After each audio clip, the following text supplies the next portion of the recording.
एष रेडियो नेपालः सम्प्रति समाचारः श्रूयन्ताम् प्रवाचकः ध्रुव भट्टराई।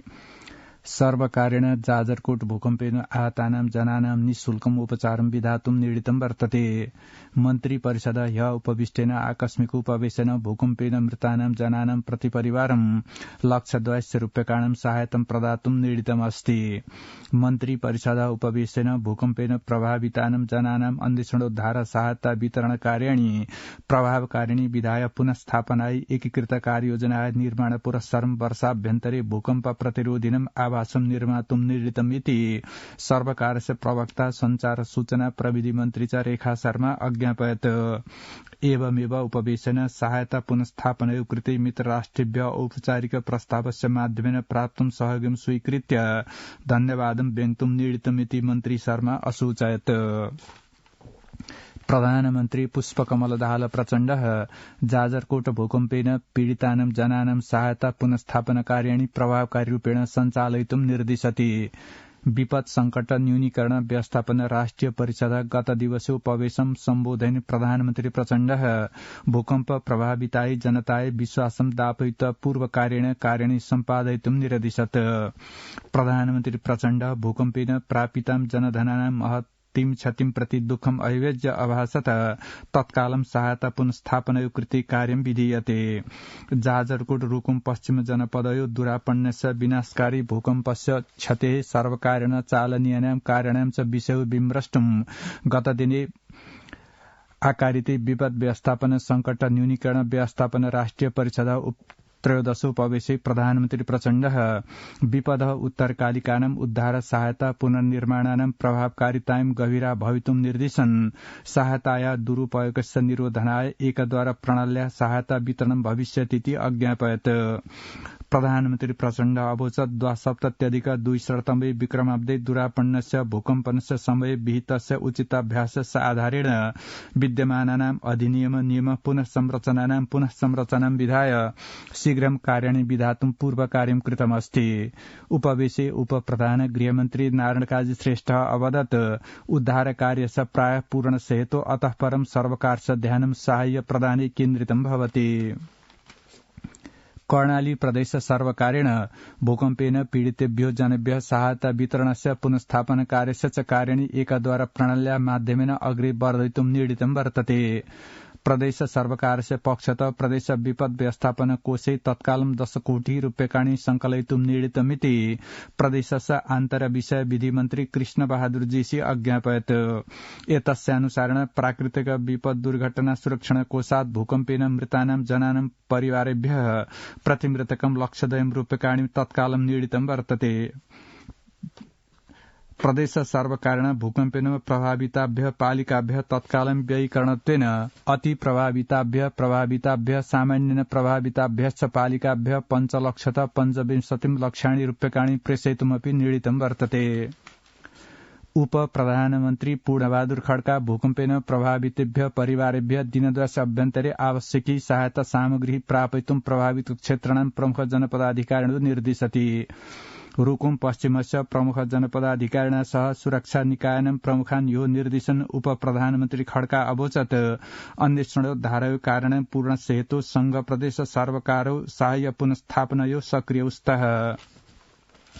चीन देशीय राष्ट्रपति शी जिनपिङ राष्ट्रपति रामचन्द्र पौडेललाई संवेदना सन्देशं सम्प्रेष्य गत शुक्रवासरे कर्णाली प्रदेशे शक्तिशालिना भूकम्पेन विपुल जनधनयो क्षते समाचारेण आत्मना स्तब्धता अनुभूतेति कथयति। चीन देशीय सर्वकारस्य जनताश्च पक्षतः राष्ट्रपति शी मृतकान् प्रति श्रद्धाञ्जलिं शोक सन्तप्त परिवारजनेषु समवेदनाम् आहतानां जनानां शीघ्र स्वास्थ्य लाभं च अकामयत्। राष्ट्रपतिना शी इत्यनेन राष्ट्रपति पौडेलस्य नेपाल सर्वकारस्य च नेतृत्वे भूकम्प प्रभावित क्षेत्रेषु पीडित जनानां कृते शीघ्रं गृह निर्माणस्य कार्यं सम्पश्यते इति विश्वासम् अभिव्यज्य नेपालः आवश्यक सहयोगाय चीन देश इच्छुको स्थिति उक्तं वर्तते। एवमेव चीन देशीय प्रधानमन्त्रिणा ली ख्याङ इत्यनेनापि प्रधानमन्त्रिणे पुष्पकमल दाहाल प्रचण्डाय संवेदना सन्देशः प्रेषितो वर्तते। एवमेव पाकिस्तानदेशीय प्रधानमन्त्री अनवर अल ककर इत्यनेन जाजरकोट भूकम्पेन त्यक्तप्राणान् नेपालिन प्रति श्रद्धाञ्जलिम् अभिव्यज्य भूकम्प पीडितान् जनान् प्रति ऐक्यबद्धता व्यक्त वर्तते। जाजरकोट रुकुम पश्चिम जनपदयो भूकम्प पीडित जनेभ्य जुम्ला जनपदीय तातोपानी ग्रामपालिका दशलक्षाणां रूप्यकाणां सहयोगो विधीयते। भूकम्पोत्तरं भग्न संरचनानां पुनर्निर्माणाय पीडित जनानां उद्धाराय पुनस्थापनाय च पालिकाय एवं सहयोगा निर्दितमिति तातोपानी ग्रामपालिका अध्यक्ष नन्दप्रसाद चौलागाई असूचयत्। उप प्रधान गृहमन्त्री नारायण काजी श्रेष्ठ भाषते जाजरकोट भूकम्पेन पीडितेभ्यो जनेभ्य सर्वकारण यथासम्भवं सहयोगो विधीयते। यो जाजरकोट जनपदस्य मुख्यालय सम्बद्ध निकाय सह भूकम्प प्रभावित क्षेत्रेषु सर्वकारण विहितानि कार्याणि ज्ञापयन् उप प्रधानमन्त्री श्रेष्ठ पीडित परिवारेभ्य सहयोग सामग्रीणां व्यवस्थायै सर्वकार प्रतिबद्धस्थिति अवोचत्। उप प्रधानमन्त्री श्रेष्ठ पूर्णरूपेण आंशिक रूपेण च भग्नानां गृहाणां मूल्याङ्कनं विधातुं क्षते आधारेण सहयोगस्य व्यवस्थां तत्कालं विधातुं पटबेस्म कम्बल खाद्यान्न सामग्रीणां व्यवस्थां तत्कालं कर्तुं च सम्बद्ध निकाय निरदिशत्। गृहमन्त्री श्रेष्ठ रेडक्रॉस प्रभृतिन् मानवीय सहायता कार्य निकायन् सहयोगं परिचालयितुमपि अन्वरुणत्। अत्रान्तरे गृह मन्त्रालयेन जाजरकोट भूकम्पेन मृतानां 57 सदस्य जनानां सभानां सत्यापनं विधाय ते सभा परिवार जनेभ्य अर्पिता सन्तीति ज्ञापितं वर्तते। मन्त्रालयस्य प्रवक्ता नारायण प्रसाद भट्टराई अन्वेषण धारा सहायता व्यवस्थापनेषु सर्वकारस्य सर्वे निकाय सक्रिय सन्तीति ज्ञापयन् आहता उपचारानन्तरं गृहं प्रत्यावर्तमाना सन्तीति अबोधयत्। नेपाली कांग्रेस दलेन गत शुक्रवासरे पश्चिम नेपाले दुरापण्यस्य भूकम्पस्य सभा भवनस्य प्राविधिक समस्याश्च कारणेन दलस्य महासमिति निर्धारित उपवेश सप्ताह द्वयानन्तरं समयान्तरितो वर्तते।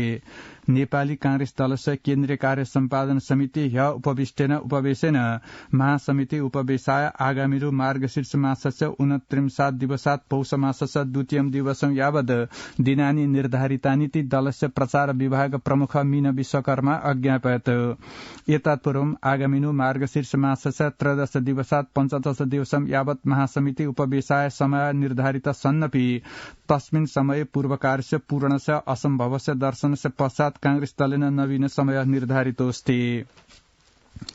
परराष्ट्र मन्त्री नारायण प्रकाश साउदो स्वस्य संयुक्त राज्य अमेरिका देशस्य औपचारिकं भ्रमणं फलदायी सम्भूतमिति भासते। अमेरिका देशस्य भ्रमणं प्रपूर्य गत सायं स्वदेशं प्रत्यावर्तनानन्तरं त्रिभुवनान्तर्राष्ट्रिय विमानस्थले संचारकर्मी सह मन्त्री साउद स्वस्य भ्रमणं नेपाल अमेरिका देशयो सम्बन्धम् अतिरिक्तम् उच्चतां प्रापयितुं सफलं सञ्जातमिति अगदत्।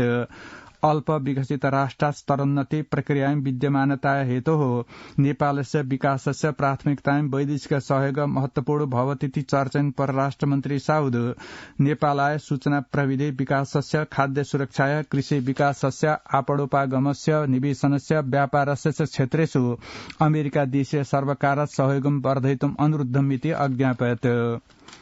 अधिकार दुरुपयोगानुसन्धान योगेन लुम्बिनी प्रदेशस्य भूमि व्यवस्था कृषि सहकारी मन्त्रालयस्य तात्कालिकेन प्रदेश सचिवेन वैकुण्ठ अधिकारिणा सह चतुर्णां जनानां विरुद्धे यो विशेष न्यायालय न्यायिक प्रकरणं पञ्जीकारितं वर्तते। जुम्ला जनपदस्य हिमा ग्रामपालिका प्रथम वडा क्षेत्रवर्तिनी बडकी स्थाने ह्य अटोयानं दुर्घटितं सत् जनद्वयं घटनास्थले एव मृतं एको जना आहतश्च वर्तते। मृतकयो हिमा ग्रामपालिका प्रथम वडा क्षेत्रस्य अटोयान चालक 45 वर्षीय पदम शाही तसैव वडा क्षेत्रस्य 42 वर्षीय बलि रोकाच स्तः इति जुम्ला जनपद प्रहरी कार्यालयस्य सूचनाधिकारी उमेश चन्द अज्ञापयत्। इति समाचारः।